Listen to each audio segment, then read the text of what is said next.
Hello, welcome to journeys new episode. किसी ने कहा है कि जर्रे जर्रे की जिंदगी होती है, हर जर्रे की अपनी नियति होती है। Even this tiniest speck has a life span and it has a destiny.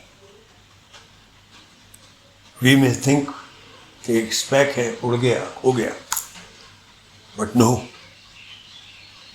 It can come back, it can be rediscovered, और उसका जो महत्व होगा, उसकी जो वैल्यू होती होगी, वो शायद हम जान पाए।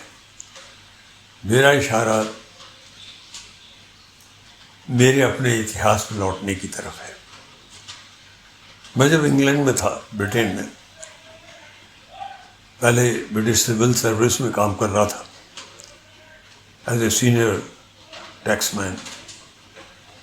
1971 में मैंने ब्रिटिश सिविल सर्विस की सिक्योर जॉब छोड़ी। उस वक्त मैं बीबीसी में भी काम करता था as my additional work as a broadcaster and news reader. पर जॉब छोड़ना क्यों ज़रूरी हो गया? क्योंकि कहीं ना कहीं मेरी महत्वाकांक्षा थी फिल्मों में जाने की। पहले फिल्म एक्टर बनना चाहता था, पर धीरे धीरे वो कहीं फिल्म मेकर की तरफ मेरा रुझान शुरू हो गया, और मैंने अपने काम को काफ़ी सिंसियरिटी से करता था। मैं एक कोर्स भी कर रहा था ब्रिटिश फिल्म इंस्टीट्यूट का, फिल्म मेकिंग के बारे में। पहले 16 मिलीमीटर का कोर्स किया, फिर बड़ा वाला कोर्स किया। तो ये कोर्स में पार्ट टाइम कोर्सेज भी करता रहता था। डीन स्ट्रीट में ब्रिटिश फिल्म इंस्टीट्यूट का, जो कि दुनिया की शायद सबसे जानी मानी इंस्टीट्यूशन है, उसका अपनी लाइब्रेरी थी। वहाँ रात में 10-10 बजे तक बैठ कर के पढ़ाई करता था, नोट्स बनाता था। मैंने 4 डायरेक्टर्स के ऊपर एक स्पेशलाइजेशन भी किया, रिसर्च भी की। 1971 में, जैसा कि मैंने अभी थोड़ी देर पहले कहा, और जिसका जिक्र मैं पहले भी कर चुका हूँ, मैंने अपनी जॉब छोड़ दी। जॉब क्यों छोड़ी? क्योंकि सारी कैलकुलेशन के बाद मैंने एक डॉक्यूमेंट्री बनाने का फैसला किया। डॉक्यूमेंट्री क्या? डॉक्यूमेंट्री ब्रिटेन के एक सबब साउथ हॉल के बारे में थी। साउथ हॉल के चर्चे में जब से ब्रिटेन गया था सुनता रहता था। 1966 में गया था, पर जा नहीं पाया था कई साल तक। और जब मैं गया वहाँ तो मैं चकित हो गया। मुझे लगा कि मैं करोल बाग में आ गया, दिल्ली में। मुझे लगा मैं इंडिया लौट आया, बगैर हवाई जहाज में उड़ान किए हुए। मुझे ऐसा लगा मैं इंडिया लौट रहा है, हिंदुस्तान लौटा है। इंडियंस, दुकानें हर तरह की, कोई भी बिजनेस दुकानें, सारी इंडियंस। बहुत बढ़िया रेस्टोरेंट, सिनेमाघर, 3 सिनेमाघर थे साउथ हॉल में, तीनों इंडियंस के थे। हिंदी फिल्में चलती थी। एक बीज उगा मेरे दिमाग में, इसके बारे में एक डॉक्यूमेंट्री बननी चाहिए। और टाइटल भी सूझ गया मुझे, लंदन में भारत। तो मैंने 1971 में सिविल सर्विस की जॉब इसलिए छोड़ी कि मैं ये डॉक्यूमेंट्री बनाना चाहता था। और मैंने डॉक्यूमेंट्री बनाई, ब्लैक एंड वाइट में, बहुत सिंसियरिटी के साथ बनाई, काफ़ी रिसर्च के बाद बनाई। पर साधारण सी फिल्म थी। हमें उस वक्त ये अंदाज भी नहीं था कि इसकी कोई महत्व, इसका बड़ा निकल सकता है फ्यूचर में। और फिल्म बनाकर इरादा था इंडिया में वापस लाकर, यहाँ जो फिल्म्स डिवीज़न की तरफ से डॉक्यूमेंट्रीज दिखाई जाती हैं सिनेमाघरों में, तब दिखाई जाती थी ज़्यादा। हर फीचर फिल्म के पहले एक डॉक्यूमेंट्री होती थी। तो तमन्ना इतनी सी थी कि हमारी डॉक्यूमेंट्री भी फिल्म्स डिवीज़न की तरफ से, जो रेगुलर सिनेमा घर है उनमें, शुरू में दिखाई जाए। ले आया, फिल्म देखी भी गई, क्योंकि मैं जो कंट्रोलर थे फिल्म्स डिवीज़न के, जो डॉक्यूमेंट्री के सबसे बड़े मेकर्स थे, गवर्नमेंट ऑफ इंडिया की इंस्टीट्यूशन थी, उनसे मैं लंदन में मिल चुका था, वो मुझसे प्रभावित भी थे। तो आके मैं यहाँ मिला और मुझे लगा मेरा काम आसानी से हो जाएगा। उन्होंने अपने कॉलेज को दिखाई फिल्म, उन्हें पसंद भी आई, पर उस ज़माने के जो रेगुलेशंस थे इम्पोर्ट को लेकर के, फॉरेन एक्सचेंज से ताल्लुक़ रखने वाले, कुछ उनका ऐसा जाल था कि मेरी सिंपल सी फिल्म इम्पोर्ट ना हो सके। मैं जो दिखाने के लिए लाया था वो 16 मिलीमीटर का एक प्रिंट, वो एक तरह से अपने सूटकेस में स्मगल करके ले आया था। शायद उन दिनों वो भी अलाउड नहीं था, और वो भी जो 16 मिलीमीटर का एक अकेला प्रिंट था मेरा, वो भी कहीं खो गया। कहाँ खो गया मुझे भी नहीं मालूम। मेरी फिल्म कहीं खो गई, यहाँ रिलीज़ भी नहीं हुई, मैं सब भूल गया। उसके बाद मैंने एडवर्टाइजिंग फिल्में बनाई लंदन में, एडवर्टाइजिंग एजेंसी बनी, पैसे कमाए, और पैसे जोड़कर मैंने अपनी पहली फीचर फिल्म बनाई एक बार फिर, और वो यहाँ जब आई वो किसी तरह से इम्पोर्ट हो गई, और मेरी एक नई शख्सियत as a proper film maker शुरू हो गई। मैं फिर यहीं बस गया, क्योंकि जो इम्पोर्ट में तकलीफ़ होती थी उसका सामना करना बड़ा मुश्किल होता था। इसलिए बाकी फिल्में, फीचर फिल्म्स मैं यहाँ बनाने लगा, टेलीविज़न प्रोग्राम बनाने लगा, और मैं अपनी धरती पे वापस जम गया। पर मेरी जो पहली फिल्म थी, मेरा जो पहला प्रयास था, जो कि एक डॉक्यूमेंट्री थी, वो कहीं खो गया। बीच बीच में याद आती थी, पर कुछ पता नहीं चलता था।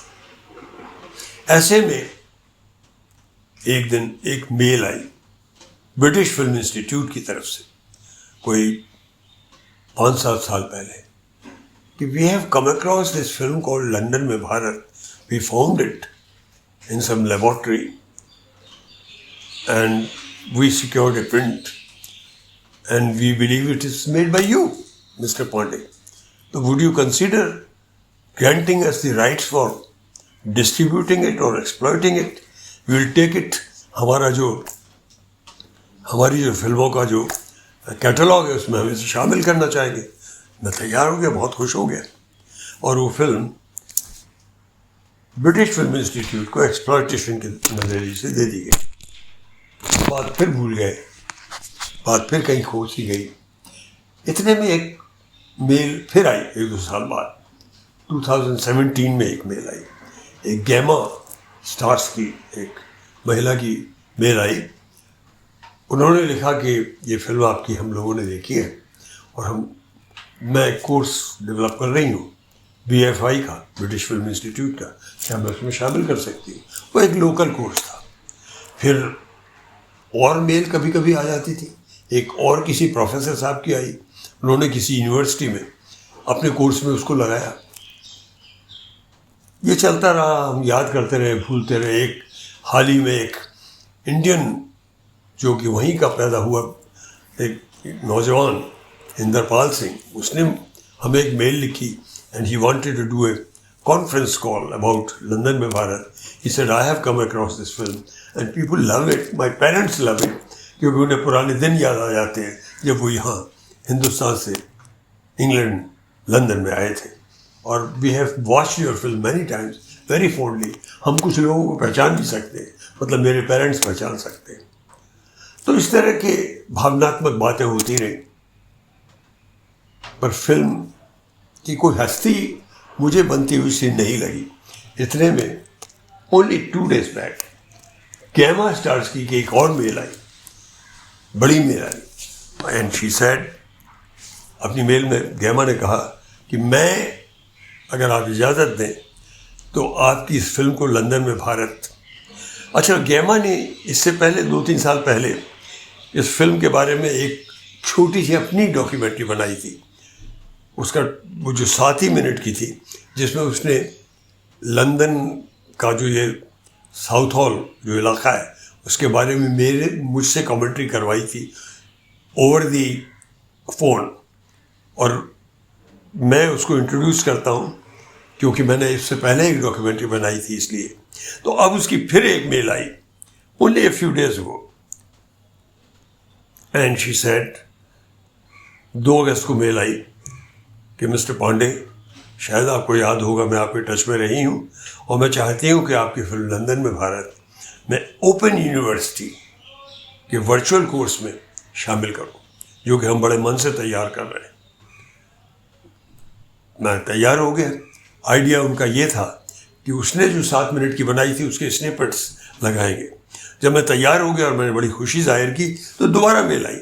उसने कहा अगर आप इजाज़त दें तो मैं पूरी फिल्म को शामिल करना चाहूँगी, क्योंकि ऐसा हमारा विश्वास है कि इस फिल्म में कुछ इंपॉर्टेंट चीज़ें हैं जो आपने उस वक्त की, जिनकी हिस्टोरिसिटी है ऐतिहासिक तौर पर, और मैं इसको प्रॉपर कोर्स में शामिल करना चाहूँगी about documentary filmmaking, and it will be a worldwide course in the Open University course.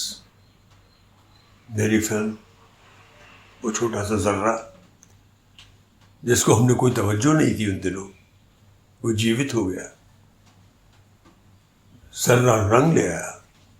और बड़ी खुशी की बात है कि अब ये मेरी फिल्म, जिसको बहुत बड़ी महत्वाकांक्षा के साथ तो बनाया नहीं था, it was experimental kind of A work, my first work, उसको वर्ल्ड वाइड फिल्म मेकिंग का कोर्स करने वाले लोग, खासतौर पर डॉक्यूमेंट्री फिल्म्स का कोर्स करने वाले स्टूडेंट्स उसे देख सकेंगे, उसमें चर्चा कर सकेंगे, डिस्कशन कर सकेंगे। इसको मैं पुनर्जीवन ही कहूँगा। And it can happen in our creativity. Journey में यही खूबसूरती है। कई दफ़े लगता है सब खो गया, पर जर्नी कभी कभी रिवाइव करती है, जर्नी कभी कभी रंग लाती है। आज की जर्नी सिर्फ लंदन में भारत के लिए। मौका लगे तो ज़रूर देखिए मेरी पहली डॉक्यूमेंट्री, क्योंकि उसके बाद मैं फीचर फिल्में बनाने लगा, टेलीविज़न बनाने लगा। आज सिर्फ इतना ही। आज की जर्नी सिर्फ लंदन में भारत के नाम, लंदन के सबब साउथ हॉल के नाम। Thank you so much.